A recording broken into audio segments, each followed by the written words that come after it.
Bonjour à tous, je suis Gabrielle.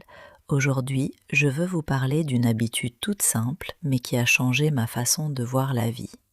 C'est une histoire sur mon quartier, sur les petites choses que je remarque chaque jour et sur ce que j'ai appris en marchant, tout simplement, dans les mêmes rues, encore et encore. Tout a commencé il y a quelques années quand j'ai déménagé dans ce quartier.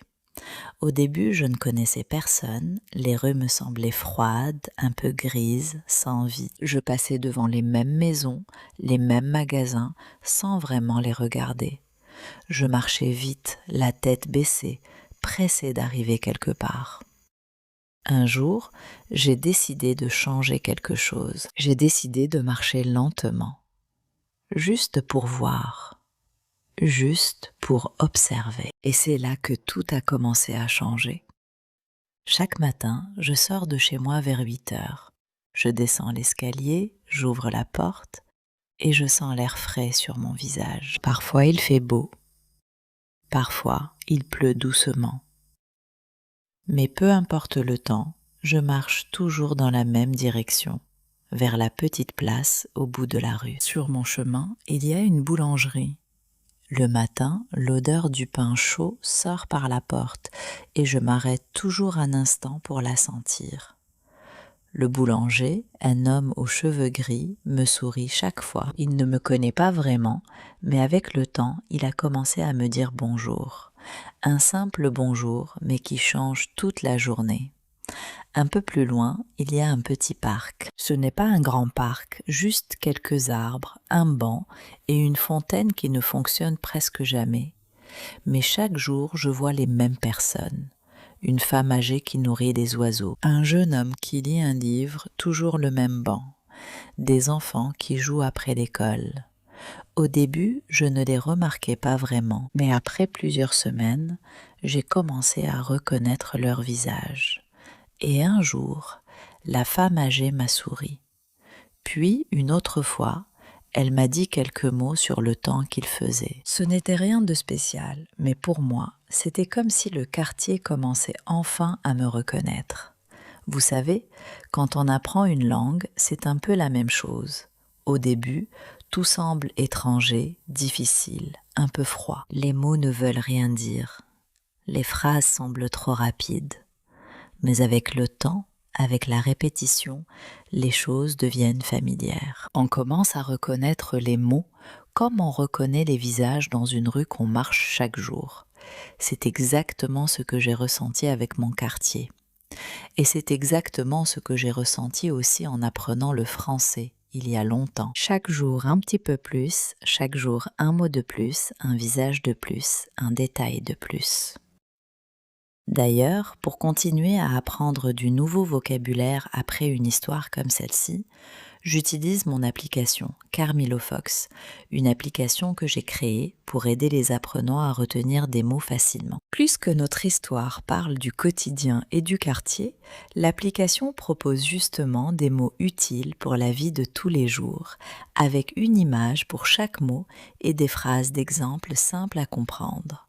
C'est une petite habitude, un peu comme ma promenade du matin, mais pour le vocabulaire. Si tu veux continuer à pratiquer, tu trouveras les liens dans la description. Bon, revenons à notre promenade. Après le parc, je continue vers la petite place. C'est là que se trouve le marché, 2 fois par semaine. Les vendeurs installent leurs stands très tôt et l'odeur des légumes frais, des fromages et des fleurs remplit toute la place. Je m'arrête souvent chez la même vendeuse de fruits. Elle s'appelle Camille et elle connaît maintenant mes fruits préférés. Elle me garde toujours les meilleures pommes. C'est étrange comme les habitudes créent des liens. Je n'avais jamais parlé longtemps avec Camille, mais après des mois à passer devant son stand, une sorte d'amitié tranquille s'est installée entre nous. Rien de grand. Juste un sourire, une question sur ma journée, un conseil sur les fruits de saison. Un jour, elle m'a demandé pourquoi je passais toujours par la même rue alors qu'il existait un chemin plus court pour aller au marché. J'ai réfléchi un instant et je lui ai répondu la vérité. je n'étais pas pressée. Je préférais prendre le chemin qui me permettait de voir le parc, la boulangerie et tous ces petits détails qui rendaient ma matinée agréable. Elle a souri et m'a dit qu'elle comprenait très bien ce sentiment, parce qu'elle aussi, chaque matin, prenait le temps d'installer ses fruits avec soin, un par un, même si ça prenait plus de temps qu'il ne le fallait. Ce genre de conversation, toute simple, m'apprend beaucoup sur les gens de mon quartier. Chacun a sa propre façon de voir le temps qui passe. Certains courent toujours, d'autres marchent lentement. Et avec les années, j'ai appris à préférer la lenteur, parce qu'elle me permet de vraiment vivre chaque instant, au lieu de simplement le traverser. Près du marché, il y a aussi un petit café avec quelques tables dehors. Le propriétaire, un homme jovial du nom de Julien, connaît presque tous ses clients par leur prénom.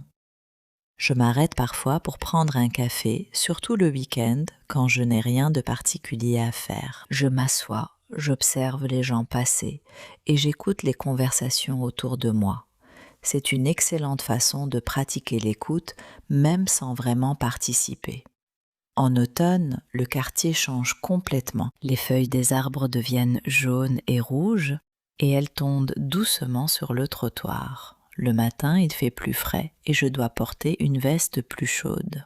Les gens du quartier marchent un peu plus vite, mais ils me disent toujours bonjour. En hiver, les rues sont plus calmes. Il fait nuit encore quand je sors marcher. Les lumières des maisons brillent dans l'obscurité et parfois je vois de la fumée sortir des cheminées. Le boulanger allume les lumières de sa boutique très tôt et c'est souvent la première lumière que je vois dans la rue. Au printemps, tout redevient vivant.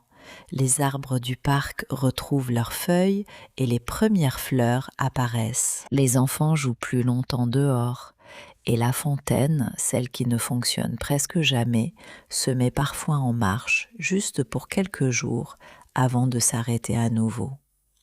Et en été, le quartier devient bruyant et joyeux.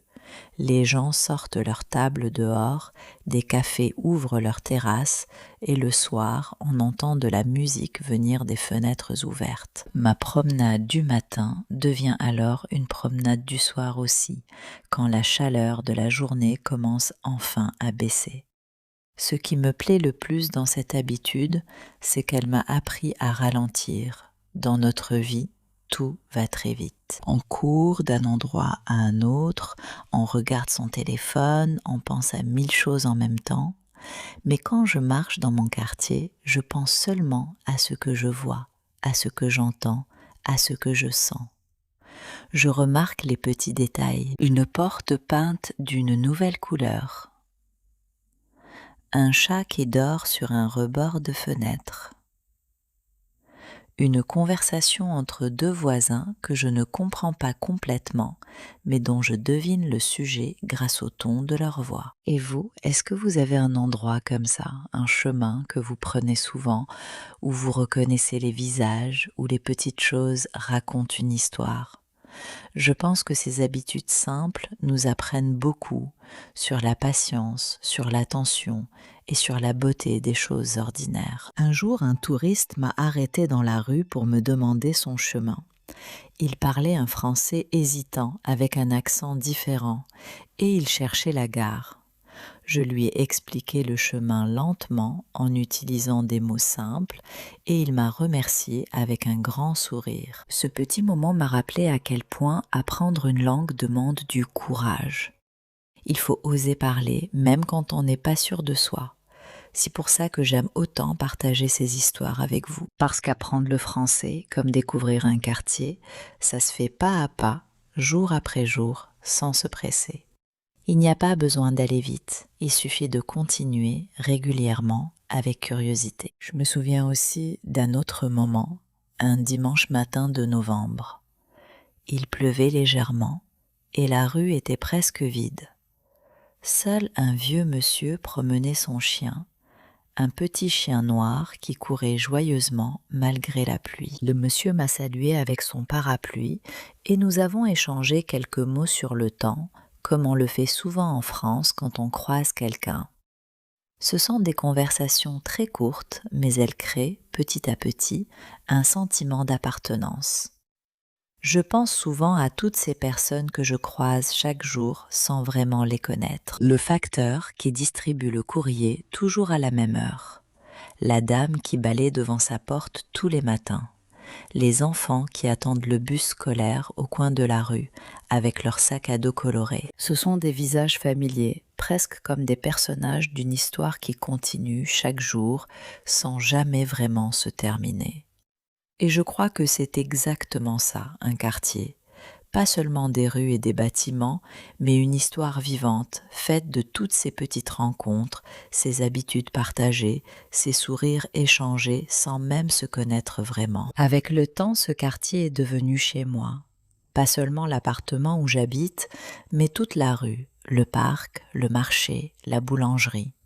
Ce sont les gens qui rendent un endroit vivant, bien plus que les bâtiments. Maintenant, quand je voyage et que je reviens après quelques jours, je ressens toujours un petit bonheur en retrouvant ma rue, en sentant à nouveau l'odeur du pain chaud, en voyant Camille derrière son stand de fruits. C'est un sentiment simple mais très précieux. Je crois que la vie est faite de ces petites répétitions. Les mêmes chemins, les mêmes visages, les mêmes matins. Et pourtant, chaque jour est un peu différent. La lumière change, les saisons changent, les gens changent, doucement, sans qu'on s'en rende compte tout de suite.